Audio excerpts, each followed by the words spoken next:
Yo, what is up, everybody? Welcome to the Dream Huge podcast, hosted by JP John Pavlansky, JP for three.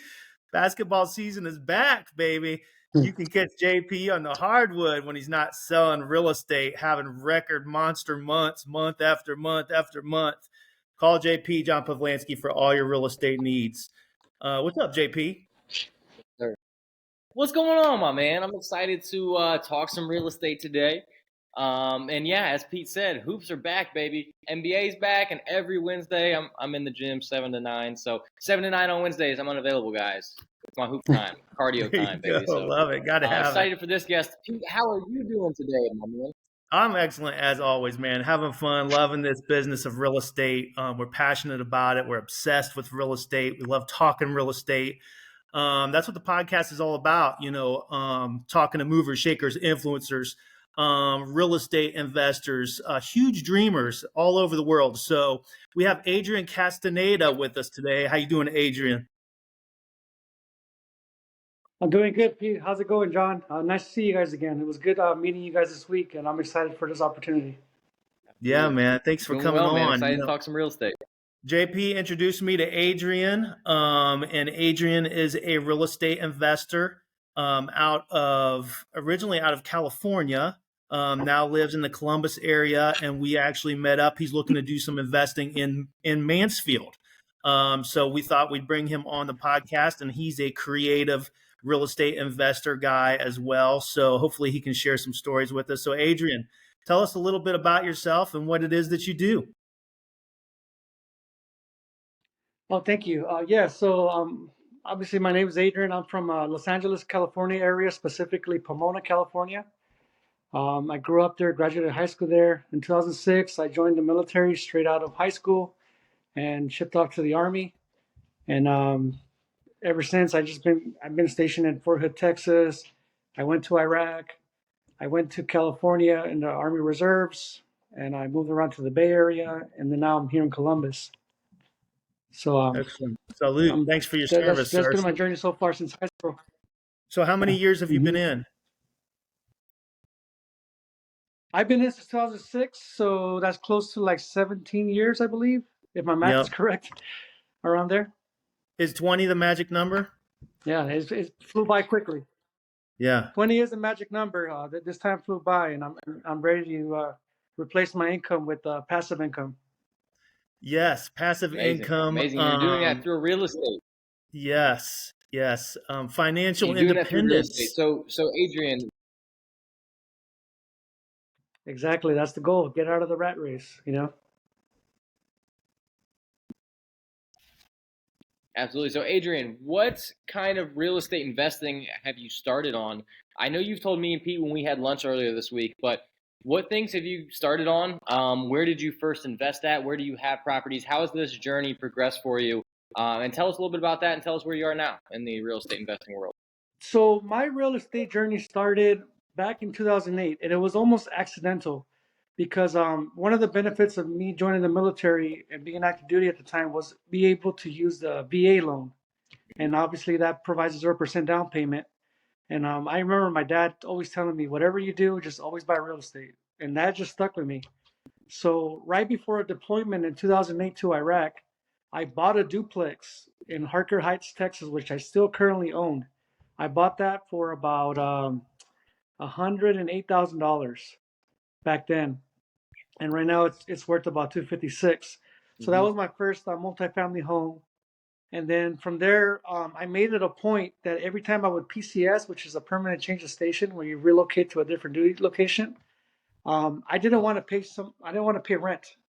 I had this in my mind that I wanted to pay my own house off, and then move again and have somebody else pay my mortgage off, and just rinse and repeat. I didn't know I was actually investing in real estate until I bought like my third or fourth home. And I saw how these letters kept coming in from the bank saying, hey, do you want to refinance your house? You have some equity, blah, blah, blah, blah, blah. At this time, I was only like 20, 24. So I didn't really comprehend what equity was or none of that stuff, right? So then luckily, after the market crash in 2008, 2009, around there, I bought a house in California, in Rialto, California. I bought it for $155,000, And just last year, it appraised for about $600,000. Woo! Yeah. So how did you choose So, that and house then in I helped my California? mom. Well, I got out active duty, and then I went to the reserves. I went to college, and my mom lives in Southern California, so I wanted to be close to her. And my wife's family lives in Southern California, so I wanted to be in the area. Nobody knew what was going to happen after that market crash, right? So everything was cheap. This house was actually a foreclosure, and I bought it straight from the bank. I did what was called a double end. So I got the agent who was listing the house. I called him directly, and I said, "Hey, I want to make you an offer."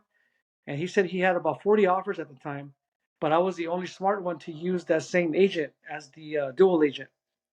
So that's why he went with me, because he got his full 6% commission on the real estate fee. So for And those he that was don't able. know, that's one of my hacks. I like to use a dual agency. I know it's not allowed in all states, but it's something that I keep under my belt here. That's a great Yes. tip. So as an investor, because I tell my residential buyers, I'm like, it's not always in your best interest to use that listing agent because they already have that relationship with the seller. But as an investor, you're getting an advantage because you know that you have the better offer for the listing agent because he's getting a full 6% commission. So he's going to push Exactly. harder for you as a buyer. Plus, he's able to, as long as the seller allows it, able to tell you what number you need to get to. Exactly. And it's just very clear cut. No, no nonsense. Just straight up. Hey, this is the magic number. Make it happen. And let's keep it moving. So then after that, I helped my mom refinance, purchase her home, and then I moved to Ohio and I bought my primary home here. But all of that time, I was using my social security number with the DTI. So that's when I understood what DTI was. That's the income ratio. For those that don't know. But I was looking at everybody else, and I'm like, there has to be another way to purchase homes. You can't just be buying with your personal name. I hated like giving the banks 2 years worth of statements and employer letters and the W-2s and rental income from my other assets. And then I met somebody by the name of Charles Fitch here in the Columbus area. He's a big time investor here in the Columbus area. And he was helping me purchase an investment home after I bought my primary home here in Columbus. And for some reason, I asked him, "Hey, how many units do you have?" He told me he had about 30 at the time. And I thought I was doing good with like 4 or 5 at the time. So I said, "Hey, Charles, I don't know how you're doing it, but I want to be where you're at. Like, how do I get from point A to point B? Can you show me the way?" And long story short, he did. And because of that, I'm currently sitting at 13 units right now. And part of that scaling process was I was able to use my business EIN to use DSCR loans and do the BRRRR to buy, rehab, uh, rent, refinance, repeat. And that same money, I just keep deploying it over and over and over and over again. But I got Well, started by cashing out on my California properties and my Texas properties. well, love this, Adrian. But for the listeners, break down DSCR loan. What is a DSCR loan, and how did that help you scale so quickly? So the DSCR loan is a debt service coverage ratio loan, and lenders don't care about your employment or your job history or none of that. They only care about the asset itself, and if the asset is going to make money or not. So if you could prove to a bank that your asset that you want to invest in will make a certain percentage that they got to meet, they're willing to take a risk on you and give you the money to fund the deal. They could fund the purchase acquisition cost of the deal and up to like 90% of the rehab cost. It just all depends, and you just make like a small down payment, and then everything else is just like they refund your money when you ask for withdrawals and inspections and stuff. So it's just Sure. So another way to scale, like multiply. the lender is underwriting the One for property's us sometimes. income as opposed to your own personal income. I love that about DSCR Correct, loans. And 100% correct. also, I want to jump back one more step to another thing you mentioned. I want to reiterate this and repeat this. Everyone in the military that has VA purchasing ability should do exactly what you did. Should be the very first step, that if you can purchase with a VA loan, you absolutely must house hack. Buy a 2 to 4 unit With a VA loan, you have zero down, live in one unit, and that is how your investing career begins. That is the best. And nobody teaches us that. Exactly. We think, okay, let's go buy a big house and grab a whole bunch of debt and go in debt and buy a bunch of furniture and buy a big fancy car. And that's the backwards way to do it. You did it exactly right on step one, and everyone should do it the exact same way. Right, and I'm glad you mentioned that because there's not a lot of financial literacy in the military. So what I do, I envision one day that I'll write a book called The Military Millionaire, and I'll talk about that same process where if somebody serves 20 years, there's a good possibility that they could PCS 5 times. So that means that they should be able to buy 5 properties if they PCS at a minimum. And if they do that after the 20 years, at least three of those properties should be cash flowing enough to replace their retirement that they're aiming for. So like right now, I'm in the legacy retirement system, and that's like 50% of my base pay, and that should be like around, let's just call it $2,000. If you buy a house as soon as you join, and then by the year 20 mark, you're making more on your house hacking and all that stuff than you are your retirement pension plan. The pension plan recently just changed, but what I'm trying to get at is that use the government's money that you're getting for housing to scale your portfolio and live passively through real estate. And there's no reason why they can't do it because they have a 0% down payment. They're already getting money from the government, which is called the basic allowance for housing, and they could just deploy that to their own mortgage. If it were me, I would get a 4 unit, live in one, rent the other room in that same unit, and then rent out the other 3 units. That way you're living for free, in a sense. Is it too late for me to join? Is it too late for me to join the military? I'm 45 years old. I'm pretty sure I can still pass the physical. I don't know, but that's good. I just know those 0% down payments are sweet, and every veteran, every active duty person needs to use them at whatever cost possible by any means. And like you said, it's so unknown. The literacy for it, the knowledge, the education on it is so minimal that most people don't even know this. I cannot wait for this podcast to drop so I can send it to all my military buddies. I've got multiple very, very good friends who are in the military, and I talk to them about real estate investing all the time because it's a great opportunity for them. They have the housing. They have so many opportunities and so many resources being in the military that you did it the perfect way. I'm impressed. I'm super impressed. One thing I do want to mention is that the saddest thing I've seen. Go ahead. Sorry. No, you go ahead. One of the things I wanted to mention is that the saddest thing that I've seen is people who are about to retire after 20 years and have nothing to show for it besides just their pension plan and maybe some disability. I've helped at least 12 soldiers that I could think of buy their first home, even though it was late in their career, but they were still able to buy their own home. And a lot of them don't think they could buy their house, but a lot of it is just getting pre-qualified, and they're scared of, they feel like they got to know every single step, but all you got to do is the next step. So these guys that I met with 15 years in, 10 years in, I convinced them that, hey, you got to buy a house. And I started to explain to them why.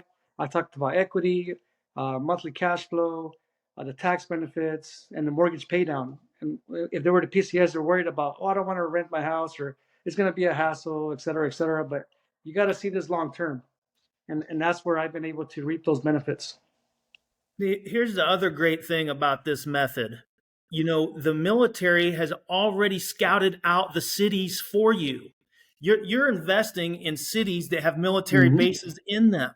So that's making it even easier for, right. Yes, you still have to go and find the deal. Yeah, you're still finding off-market deals and whatnot, but the actual city that you're choosing is solid. And that makes it a little bit easier. Yep. So I love that. That's correct. So Adrian, you bought your first place in 2006, correct? You said you bought your first duplex? 2008. I joined in 2006, but I bought it in 2008. 2008. Mm-hmm. And you're up to 13 units right now. What is next for you? So you've built this portfolio over the last 15 years or so. What is next? What's the next step for you? So I've been hearing I follow the Bigger Pockets podcast, and I follow like Pace Mory, David Green, and a lot of those gurus there. And I've heard them talk about subject to and owner finance, seller finance. And at first I was like, what is all that? You know, like everybody knows how to buy a house, and it's just going to the bank. The bank tells you what you're qualified for, and that's it. But there's multiple ways of acquiring a property that doesn't even require a bank approval. So my next step is to do a subject to and a seller finance. And it's funny that you asked me that because right now I'm in contract for seller finance and a subject to deal. And a lot of it just started with hearing the podcast and reading the books from Pace Morby and David Green. And then and obviously Rich Dad Poor Dad also kind of inspired me to go to bet on myself. That was the best thing, to just bet on yourself. And where I was going with this is that if I'm able to crack the code on getting subject twos and seller finance, we're just gonna explode here in Columbus, Ohio. And as you guys know, I also am interested in doing the new builds with you guys there in Mansfield. Mm-hmm. So you know, I think the ceiling is limitless. Like we could do a lot of great things, especially if we get creative with the financing with these high rates. Those are good avenues of approach to buy houses from people that are in pain. And what I mean by pain is like they had a death in the family, a divorce, or they got to move out of town as soon as possible, like stuff like that. As investors, it's sad to say, but you got to capitalize on those opportunities and make the deal happen. Well, and it's a matter of fact of just helping someone out in need. It's solving someone's real estate problem is what it is. Adrian, if you wouldn't mind, break us down the nuts and bolts of your seller finance deal. What does that look like? And your sub two deal for the listeners who may not quite understand how those are structured. Okay, so for the seller finance, I'll just use ballpark numbers. But I had a local investor that bought a house like 5 years ago. He bought it. It was messed up. It's totally ugly. He bought it for around like 50K or whatever it was. He started the rehab, and he just doesn't want to finish it anymore. He wants to move on to bigger projects. And he had already finished all the rough plumbing, electrical, HVAC, and all that other stuff. So it's just a matter of me coming in and closing it out. But anyways, where I'm going with this is that I think that house, if we make it a 2-2 in the Hungarian Village in Ohio, Columbus, Ohio, I think it could ARV for 225. What I mean by ARV is the after repair value, or if you have a hard time understanding that, is what I think I could sell the house for at the end. So what he wanted was $125,000, right? But I said, hey, I don't have $125,000. However, I want you to seller finance this to me. The gentleman who owns the house owns the house free and clear. He doesn't have any mortgage against it, etc. So he wanted 125, and I said, hey, look, so I'll finish the project off for you. I already have my contractor who bid the job, which is Brian, the gentleman you guys met with me. He bid the job for 30K, and that's what it's going to take for us to finish. So to summarize everything I'm saying, I offered $115,000 for him to seller finance me. So in other words, I'm going to get the deed from the house, and the seller is going to have a lien against me now because I have the deed, or the receipt, the deed, and there's going to be a first lien position with him saying that I owe him $115,000. I also gave him $5,000. I will give him $5,000 down when we close as a good faith. So overall, he's getting $120,000 right there up front, right? But since he wanted to be at 125, I said, I'll give you 5 monthly interest payments of $1,000 so we could get you to that 125 that he wants. So with the owner finance, the down payment, and the interest, he should get 125. My exit plan is either to burn or to sell. If I'm able to hit my 225 ARV, right, I would get 75% of that back if I burn. And let's just see, 225 times 0.75. I should be able to get $168,000 and 750 cents back to me.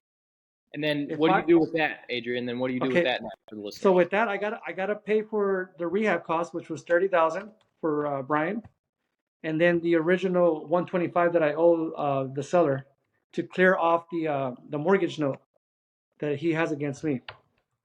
So that should be if I burn out, I should burn. Do you have a balloon in place? Yes, we have an agreement in place. Balloon. Yes, a balloon. Yes, a balloon. So I'll either balloon pay him once I refinance out, or flip the house and sell it to him. And what is your balloon? Not sell it to him, but like just clear the lien. So what is your balloon period? Is it 5 years? The balloon payment will be for 100. No, it's going to be 12 months. 12 months. Excellent. So my contractor told me that the job should take about 3 to 4 months. With contractors, you got to give extra time. It's just, if you've been in the game, you already know. Contractors are good people. They mean well, but if they have another opportunity, they're going to take that opportunity too. So you got to give extra time. So I'm giving myself 5 months for the project to finish, with a bottom of 3 and a high of 5. But I told the seller, if I don't pay you, if it takes me longer than 5 months, you continue to get $1,000 in interest from me. So there's an opportunity for you to make more money. But I will balloon pay him out with the refi or the sale of the purchase, and pay off that lien of $115,000. Mhm. And then I own the property free and clear. If I burr out, I should get $13,750 tax free to me, because a refinance is not income; it's a debt, right? Yeah. And if I was to flip it, let's see, 225 times 0.92. I use 0.92 because I account for 6% of agent fees and 2% of closing costs. So if I'm all in at 165, I should be able to flip this house for about $42,000. Love it. Love it. My plan is to always keep rentals. So it just depends on, if I could burr out and make some money, I'll do that. But depending on the market and the interest rate, I might just flip it and do a 1031 tax exchange and do something better with that money. So if I'm a listener right now, I'm saying he just told me that he's going to spend $5,000 as a down payment, Mm-hmm. $1,000 a month for 12 months, if it takes that long, but $5,000 down payment Right. to get a house and make possibly around $40,000 on the flip side, plus some money tax free, or burr it out, get tax free money, and have a rental property for under $10,000. Yeah, essentially, yes. It's a win-win. You know, seller financing is a win-win. It's a win for the seller because he's getting a project finished. You're solving a real estate problem for him. He's getting interest-only payments. He's getting more money than he would just selling on the open market. And it's a win for you because you don't have to go to the bank. And you're able to buy something with very little money down. Yep. Okay, tell us about the sub 2. Right. So the sub 2, there's this property that I'm eyeing in Hocking Hills. We're in deep negotiations. It's just a matter of agreeing to a number. The motivation for the seller, and that's the key. If you guys are going to invest, you need to find a motivation or the problem that the seller has, and come up with a solution, like Pete was saying earlier. So this property in the Hocking Hills is it's a current Airbnb, and it's cash flowing $500 to $1,000 a month positively right now, after all expenses. What we're trying to do is I'm trying to purchase their house subject to their current mortgage. So in other words, I just want to take over payments. That's it. The fear in that is that some banks have a due on sale clause and some don't. So there's ways. I don't want to get too deep into it, but there's ways to defeat the due on sale clause or get creative with it. And for more of a reasoning and explanation on that, I suggest you guys follow Pace Morby on the Bigger Pockets podcast, and he'll break it down A through Z, every single step. But long story short, I just want to take over payments and give them. They want $50,000 down, but I want to be able to pay them the $50,000 creatively. So I could give them $10,000 right now, for example, and then for the next 4 years, give them $10,000 at every annuity period. That way, they still get their $50,000, and I'm able to also lock in their equity that they think they have. So the benefits of the subject 2 is that you're able to offer the seller more money for their house versus a traditional sell. So like, if they were to sell their house at 515, they owe the bank like 412,000. So they would only be cashing out about 60,000 in profit after all real estate agent fees and closing costs. With me, they still get their 515 that they're asking for, but they'll just get it out spread out through time. And also that helps them qualify for their new house that they're trying to buy and all the other stuff. Because they're using their DTI for that purchase they're trying to make. And again, it's a win-win. It's a win-win for you. You get in at a very low cost. I mean, relatively, a $515,000 house, and you're saying you're putting $50,000 down and taking over payments. That's a very low cost to get into that house and to get in that rental property. And you're Adrian, helping solve a problem for them. You're getting them to their next step. It's amazing. For sure. Adrian, did you have an attorney draw up the sub two paperwork, or are you using Pace Morby's templates, or what are you using?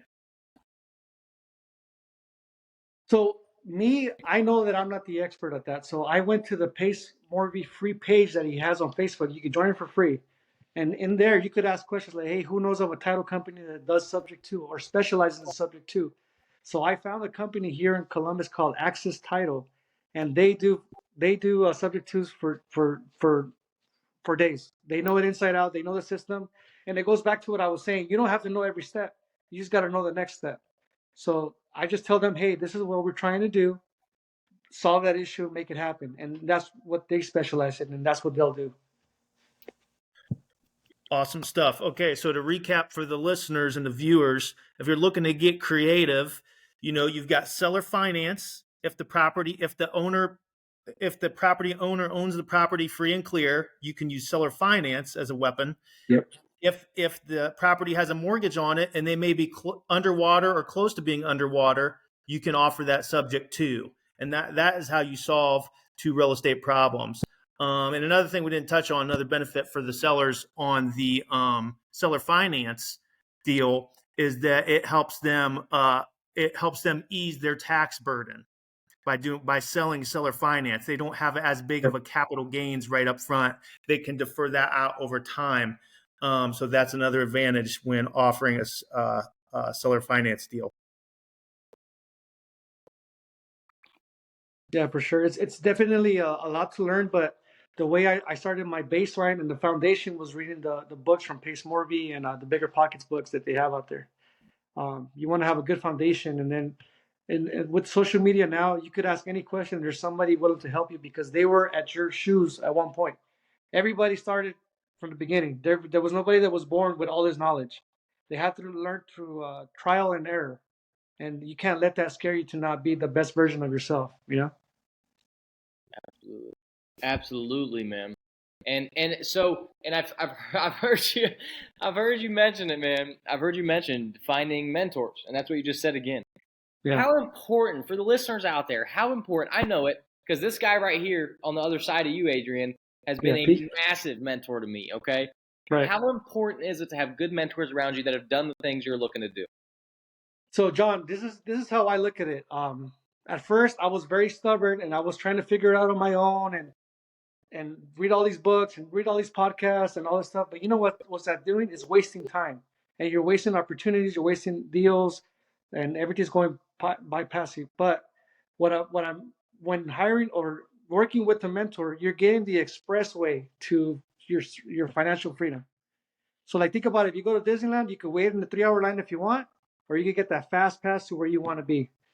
And the way to do that is you got to bring value to the table. You can't just say, hey, teach me, or let me take you out to lunch and teach me. Nobody's going to do that. You got to bring some sort of value to the person that you're working with.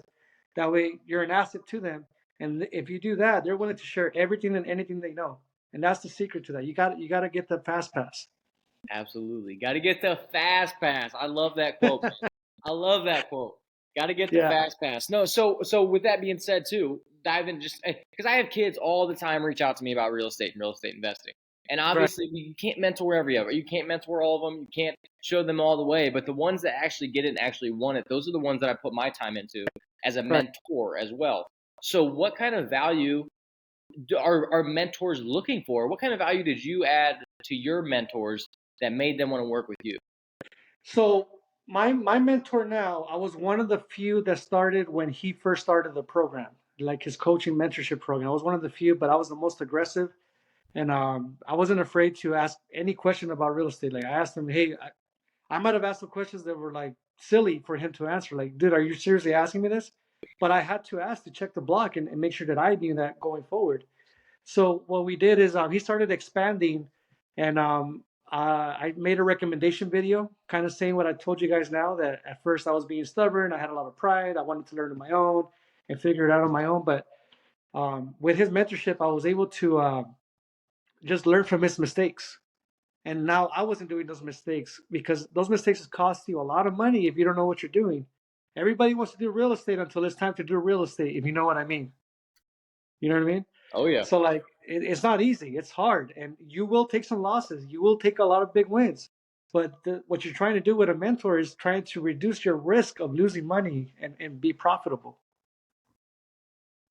And by working with him now, I do want to mention today is actually the first day that I'm going to hold my own mentorship calls with my two prospects that I had on. They're military members themselves, and they've been watching me on my social media, posting on my little TikToks and Instagram, trying to catch people's attention.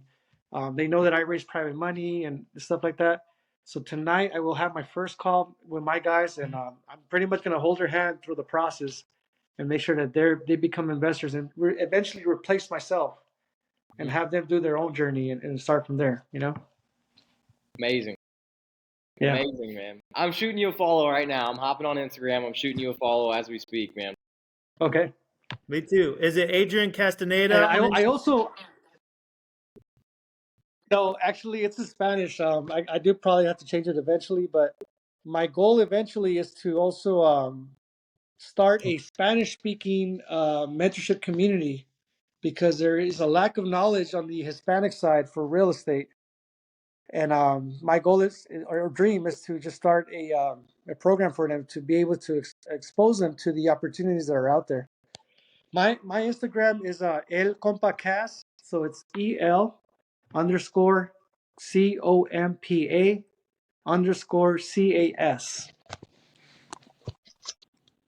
For those that are interested. My man. I'm shooting you a follow right now. I'll follow you right back. Compa.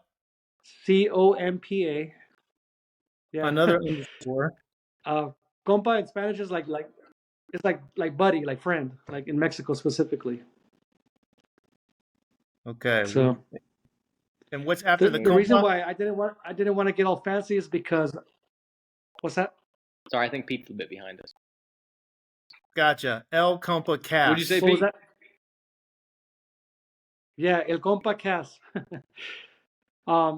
I haven't made it like formal or professional like these other investors that you see online. And the reason why is because I'm an open book. I'm transparent. I'm going to tell you my losses just like I'm going to tell you my wins. I have nothing to hide. I'm an open book. And if anybody ever wants to hit me up and ask any questions about real estate, I'll tell you how it is. I'm not going to sugarcoat anything. I'm just going to tell you my experiences. And that's all I can speak on, you know? Absolutely. So I'm a friend to everybody, whoever wants to be, wants to get connected. I love it, man. And Adrian, I can tell, man. I can tell you're gonna do terrific things. I'm gonna keep my lookout. I'm gonna keep the lookout out for that book for a long time, man. Because I'm excited about the Military Millionaire. I'm excited about you being able to open doors for more people, and you can tell how passionate you are about it, man. And that's what it is. We're the same way, man. We're passionate about real estate. We're obsessed with real estate. And we understand the wealth and the power of real estate investing that it can provide to you. So, man, thank you so much for hopping on and talking with us about everything. I do want to ask you another question, though. Anything you want. So I know you've mentioned reading books. You've mentioned some podcasts you listen to. If you could give 3 books for any real estate investor, any brand new real estate investor to read, what would the 3 books be? Well, obviously the first one has to be Rich Dad Poor Dad. That's Absolutely. like not even a question. The second one is there's actually a book. I think it's called. I'm trying to look it up right now, but something with Babylon. I read it a couple of times. The Richest Man in Babylon. Yes. For those that lack any financial literacy whatsoever, that book will at least give you a foundation of how to start. You don't need to be rich, but one of those things that I caught from that was you got to save at least, I believe he says 10% no matter what of your income, 10% of your gold. You have to save that. And then the third book that I would probably recommend is it's the David Green book that he has on the Bigger podcast. I'm trying to get it right now. He's got about 20 at this point, I think. I know, but all his books are good. But the Burr book, I don't think it's David Green. It's the other guy, Jay Scott. I think is the author of that book. Okay, or Brandon Turner, maybe even. Yeah, Brandon Turner probably. Yeah, I mix them up all the time, and I follow all these guys. But those are the 3 books for sure: Rich Dad Poor Dad, Richest Man in Babylon, and the Bird Book. Just to the Bird Book is probably a little bit more advanced for people that have like a few houses already, and they think that all they have to do is save money up front and then redeploy it. So that would probably kind of open some ideas there with the Bird Book. Mm-hmm. But those 3 for sure are the ones that catapulted my mindset and how I think about things. And also, one thing I do want to mention, if I have an opportunity, is I bought the game called Cash Flow from the Rich Dad Poor Dad series, Mm-hmm. and I play that with my kids. And I think if I would have learned that when I was a kid or a teenager, I would have been, I don't know, probably, I don't know what I would have been right now. You know what I mean? I just learned about financial literacy at a 25, 26 when I really started to understand it. So if you guys, for Christmas presents, I'm not making no money out of saying this, but if you guys could buy that game Cash Flow and start with your kids young and teach them about finances and how to read a income statement, you're going to do wonders for them and help them out dramatically for their future.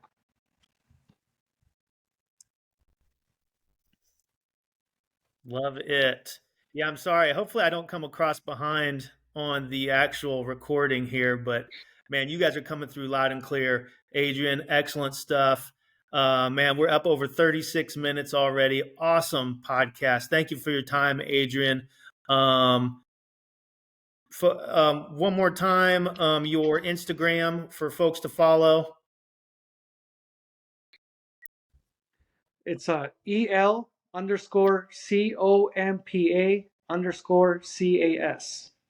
El Compa Cas. El Compa Cas, baby. Love it. Love it. Adrian Castaneda, thank you for joining us today, sir. John Pavlansky, JP43, thank you for joining us, buddy. Hey, you're super busy. I know I need to let you go as well. Appreciate your time very much as well, sir. And thank you everyone for listening and watching the Dream Huge podcast. Make sure to like, subscribe, and share. And as always, remember the rules. Work hard, never give up, and dream huge. Let's see the guns, Adrian. Put them up, put them up, put them up. Woo! There you go. Oh. See you guys. Thank you. Yeah. I wish I would have had my sweater off. All right, guys, hang tight for 1 second. Let me see what we're looking